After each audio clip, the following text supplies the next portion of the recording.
E agora é rage grande que temos na nossa isla.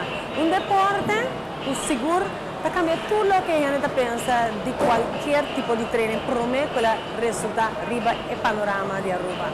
Algo da seguro está crescendo e o gym aqui, o box aqui demonstrava exatamente com grande e com versatilidade. Después de 2 años funcionando y creciendo enorme de popularidad, CrossFit Aruba abre su portal oficialmente como Muscles and Lungs CrossFit.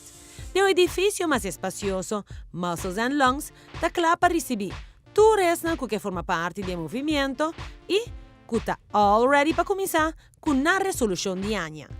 Una de las partes fuertes de nuestro gym of box, mas nós chamamos estão os trainers.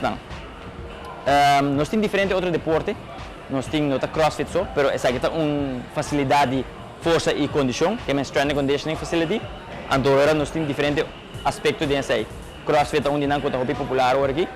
Banda de CrossFit a hubo por practicar otro deporte na maneira, entre outros, weightlifting, para ser masculino, pero também é ser feminino. Outro deporte que nós estamos é Jiu-Jitsu. Vou haya dois programas que estamos começando com o novo, agora aqui tem Muscle Fit e Fight Fit. Muscle Fit é programa mais baseado em core, conditioning, cardio. Para gente que não gosta de parte de lifting weights, não é algo mais sencillo, mas toch está intensivo. Então burn hobby fat, burn calories. Outro programa muito interessante que nós começamos com ele também é Fight Fit. Fight Fit é tique mais a base de kickboxing. E treino que nós estamos aqui que programa que podemos é para toda gente. É de gente young, para gente bio, pessoas não está traz programa a base de persona, right? Que nós temos treinos que está experto na parte aí, então guia a pessoa até hora para chegar num nível para poder fazer classe regular. Para gente que está dúvida, nós está sempre, ok? Porque bem um dia tryout, bem um dia tryout for free. Bota passadores e training, nós temos papel cubo, guiabo, bota passadores de bota assim bota gosta.